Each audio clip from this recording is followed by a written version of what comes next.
माता-पिताएं, प्यारे बच्चों, आज आप कक्षा अष्टमी की पाठ्य पुस्तक रुचिरा भाग 3 का तृतीय पाठ तीसरा पाठ पढ़ेंगे, जिसका नाम है डिजी भारतम अर्थात डिजिटल भारत।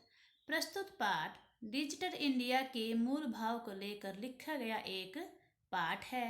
इसमें वैज्ञानिक प्रगति के उन आयामों को छुआ गया है जिसमें हम एक क्लिक के द्वारा बहुत कुछ कर सकते हैं, जैसे कि कंप्यूटर हुआ, मोबाइल फ़ोन हुआ। हम उसमें एक क्लिक करेंगे और हम देश विदेश की सारी जानकारी प्राप्त कर सकते हैं, चाहे हमारी कोई पढ़ाई से रिलेटेड वर्क हो या कुछ भी हमें कोई न्यूज़ जाननी हो, तो एक क्लिक के द्वारा हम सब कुछ जान सकते हैं। आज इंटरनेट ने हमारे जीवन को कितना सरल बना दिया है। हम भौगोलिक दृष्टि से एक दूसरे के अत्यंत निकट आ गए हैं। इसके द्वारा जीवन के प्रत्येक क्रियाकलाप, हर एक कार्य आसान हो गए हैं। ऐसे ही भाव को इस पाठ में संस्कृत के माध्यम से व्यक्त किया गया है। पुराने टाइम में क्या होता था बच्चों, अगर किसी की कोई जानकारी रखनी है, किसी को कुछ बताना है, तो उसको पत्र लिखते थे और उसको जाने में टाइम लगता था। तो हमें विश्व बहुत बड़ा लगता था, दुनिया बहुत बड़ी लगती थी। अपने हमारे जो रिश्तेदार हैं वो भी हमें लगता कि हमसे बहुत दूर हैं। लेकिन आज इंटरनेट की सुविधा की वजह से हम फ़ोन पे किसी भी समय किसी से भी कोई भी बात कर सकते हैं, जिससे हमें यह लगता है कि वो तो बिल्कुल हमारे पास ही हैं। इस पाठ में ऐसे ही डिजिटल भारत के बारे में बताया गया है। तो आइए बच्चों, इस पाठ के माध्यम से जानते हैं कि इसमें डिजिटल इंडिया के बारे में क्या क्या बताया गया है।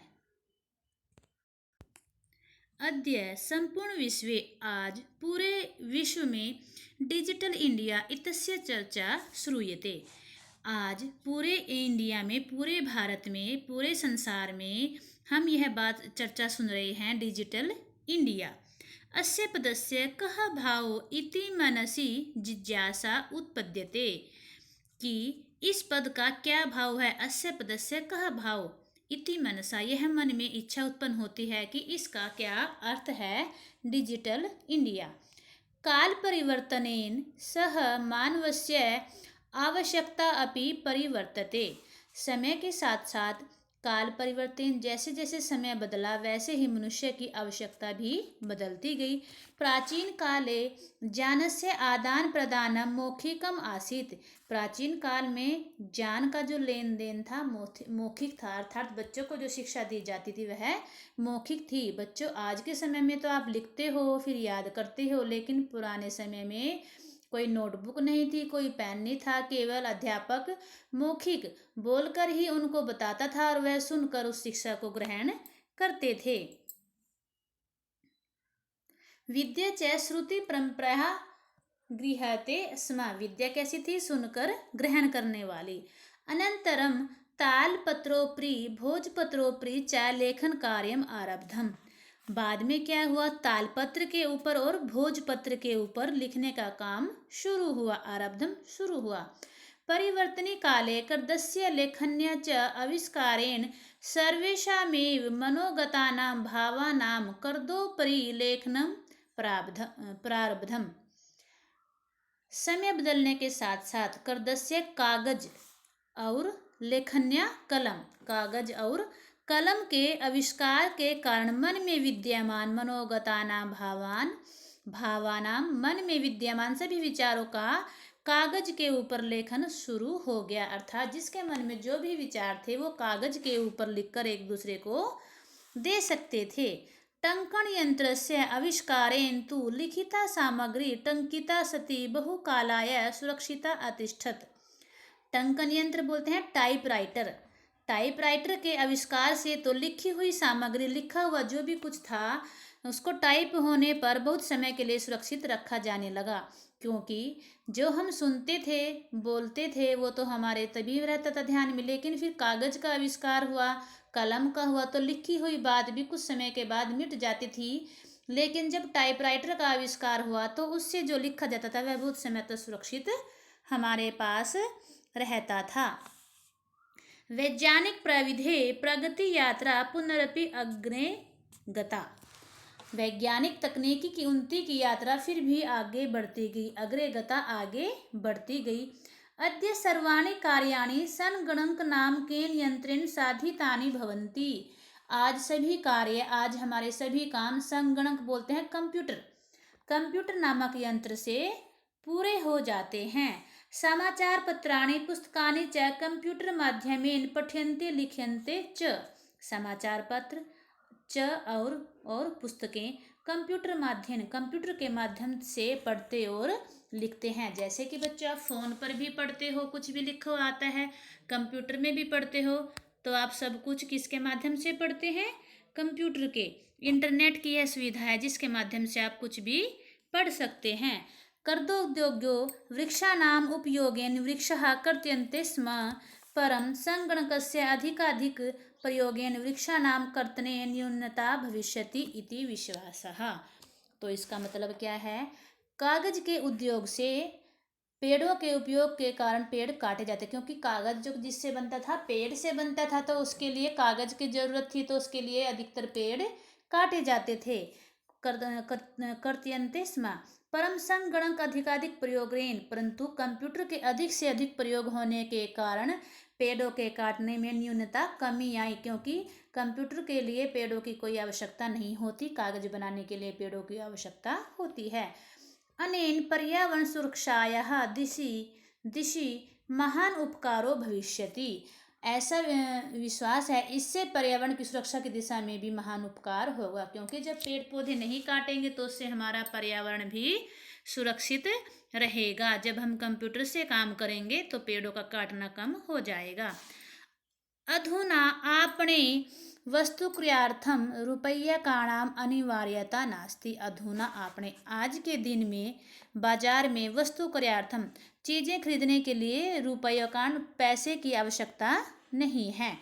डेबिट कार्ड, क्रेडिट कार्ड इत्यादि सर्वत्र रुपय्यकाणाम स्थानं गृहीतवन्तौ।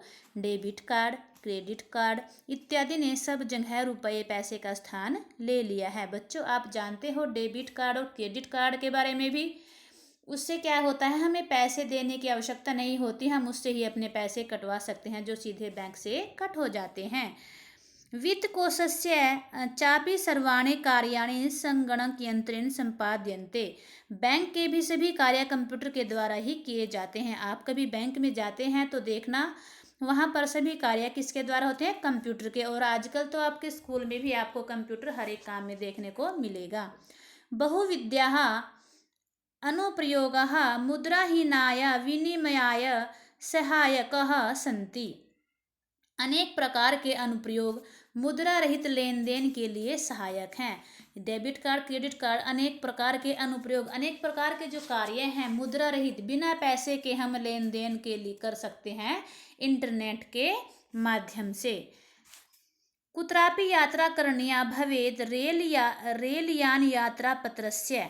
कहीं भी कभी भी कोई यात्रा करनी हो तो रेल टिकट, वायुयान यात्रा पत्रस्य हवाई टिकट अनिवार्यता अद्य नास्ति, की अनिवार्यता आज नहीं है। बच्चों अगर आपको कहीं जाना है या आपके पेरेंट्स को, तो उससे पहले क्या करवाते थे? रेल टिकट या हवाई जहाज से जाना तो उसका टिकट बुक करवाते थे, लेकिन आज उसकी भी कोई आवश्यकता नहीं है।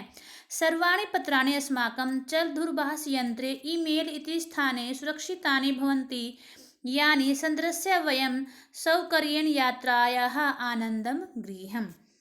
सभी टिकटें हमारे मोबाइल फ़ोन में ईमेल में सुरक्षित हो जाती हैं। पहले जो टिकट थी वह हमें संभाल कर रखनी पड़ती थी, अगर हमारे पास टिकट नहीं है तो ड्राइवर हमें नीचे उतार देता था। लेकिन आजकल क्या है, सभी जो भी टिकट हैं हमारे मोबाइल में ईमेल में सुरक्षित होती है, जिन्हें दिखाकर हम आसानी से यात्रा का आनंद ले सकते हैं। सौकर्येण यात्राया आनंदम गृह्णम्। चिकित्सालये अपि उपचारार्थं रुपय्यकाणाम् आवश्यकताद्य नानुभूयते। अस्पताल में भी इलाज के लिए आजकल पैसों की आवश्यकता नहीं है, अनुभव नहीं की जाती। नानुभूयते अनुभव नहीं की जाती। वहाँ पर भी सर्वत्र कार्ड माध्यमेन ई बैंक माध्यमेन शुल्कम प्रदातुं शक्यते। सब जगह कार्ड के माध्यम से, ई बैंक के माध्यम से फीस दी जाती है। बच्चों अस्पताल में कहीं आपको घूमने जाना है या स्कूल में फीस देनी है तो सभी किसके माध्यम से दी जाती है? ई बैंक के माध्यम से हम वो सब दे सकते हैं, उसके लिए हमें पैसे साथ में रखने की आवश्यकता नहीं है।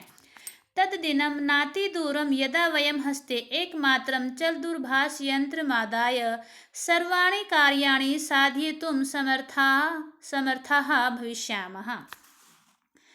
ना तद्दिनम नातिदूरम, वह दिन दूर नहीं है। यदा वयम हस्ते एकमात्रम, जब हमारे हाथ में अकेला चल दूरभाष यंत्र, किसको बोलते हैं? मोबाइल फ़ोन को। मोबाइल फ़ोन को लेकर सर्वाणि कार्याणि साधितुम, हम अपने सारे कार्य पूरे करने में समर्थ होंगे। वस्त्रपटुके रूपयकाणाम आवश्यकता न भविष्यति।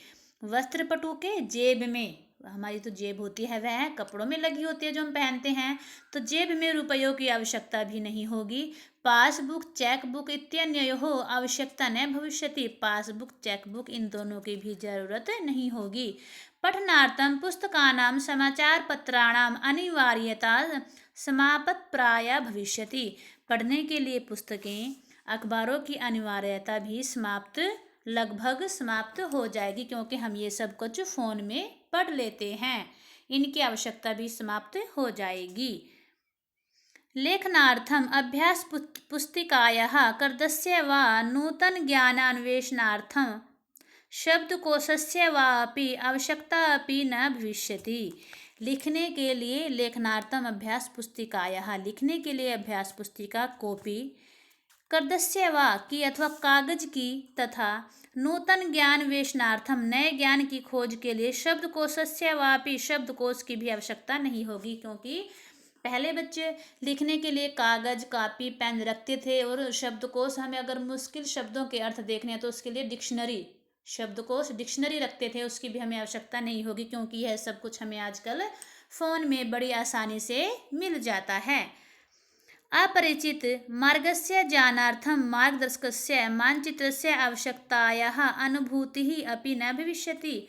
अनजान रास्ते की जानकारी के लिए रास्ता दिखाने वाले नक्शे की भी जरूरत की अनुभूति नहीं होगी। अगर हमें कोई रास्ता नहीं पता, हम वहाँ पर जाना चाहते हैं, तो उसके लिए नक्शा चाहिए होता है, या हम किसी से पूछ कर वहाँ जाते थे। लेकिन आजकल नए डिजिटल भारत में उसकी भी आवश्यकता नहीं होगी। क्यों नहीं होगी? एतत् सर्वम एकनैव यंत्रेण कर्तुम शक्यते, क्योंकि यह सब कार्य एक ही यंत्र से, फ़ोन से हो सकते हैं। मोबाइल फ़ोन से हम सब कुछ कर सकते हैं। शाकादिक्रियार्थं फलक्रियार्थं विश्रामगृहेषु कक्षं सुनिश्चितं कर्तुं चिकित्सालये शुल्कं प्रदातुं विद्यालये महाविद्यालये चापि शुल्कं प्रदातुं किं बहुना दानमपि दातुं चलदूरभाषयंत्रेणमेव अलम्। चलदूरभाष यंत्र, फ़ोन। शाकादि क्रियार्थम, सब्जी खरीदने के लिए। फल क्रियार्थम, फल खरीदने के लिए। विश्राम गृहेषु कक्षम सुनिश्चितम कर्तुम, विश्राम घर, किसी होटल में कमरा बुक करने के लिए। चिकित्सालय शुल्कम प्रदातुम, अस्पताल में फ़ीस देने के लिए। विद्यालय और महाविद्यालय में फ़ीस देने के लिए। ज़्यादा क्या कहना, किम बहुना दानमपि, ज़्यादा क्या कहना, दान भी देने के लिए मोबाइल फ़ोन ही पर्याप्त है। उनके लिए हमें पैसे साथ में रखने की या कहीं पर जाने की ज़रूरत नहीं है। हम अपने घर बैठे बैठे ही हर जगह फ़ीस भी दे सकते हैं और कहीं पर दान भी दे सकते हैं। डिजि भारतम इति अस्यां दिशि वयं भारतीयः द्रुतगत्या अग्रेसरामः। डिजिटल इंडिया, इस दिशा में हम भारतीय तेज गति से आगे बढ़ रहे हैं। तो बच्चों, आपने इस पाठ में पढ़ा डिजिटल भारत, और यह पाठ आप बहुत आसानी से समझ गए होंगे, क्योंकि आजकल तो पढ़ाई भी आप इसी के माध्यम से कर रहे हैं, मोबाइल फ़ोन के माध्यम से ही। इस पर सब कुछ संभव है। किसी भी चीज़ के लिए हमें कागज़ या किसी और चीज़ की ज़रूरत नहीं होती है। इंटरनेट के माध्यम से हमें किसी भी विषय की जानकारी भी बहुत आसानी से मिल सकती है। हम सिर्फ एक क्लिक करेंगे और उससे हमें सभी कुछ पता चल जाता है। यह ज्ञान का सागर है, जिसमें एक बैक्टीरिया जैसे सूक्ष्म जीवाणु से लेकर ब्लैक होल तक, राजनीति से लेकर व्यापार तक, अंतर्राष्ट्रीय संबंधों से लेकर वैज्ञानिक चरमोत्कर्ष तक की सूचना प्राप्त हो जाती है। सामान्यतः हमें किसी भी जानकारी के लिए पुस्तकालय में जाने की ज़रूरत नहीं होती, हम उसे घर बैठे ही प्राप्त कर सकते हैं। यह जो इंटरनेट है, यह एक ऐसा सामाजिक प्लेटफॉर्म है जहां पर हम दुनिया के किसी भी कोने में बैठे लोगों से किसी भी विषय पर कोई भी विचार विमर्श कर सकते हैं। जैसे कि आजकल आप अपने घर में बैठकर पढ़ाई कर सकते हैं। ईमेल सुविधा, वीडियो कॉलिंग आदि आसानी से हम एक दूसरे से फेस टू से फेस बातें भी कर सकते हैं। तो बच्चों, आप सभी जान गए होंगे कि इंटरनेट का, डिजिटल इंडिया का कितना महत्व है। धन्यवाद।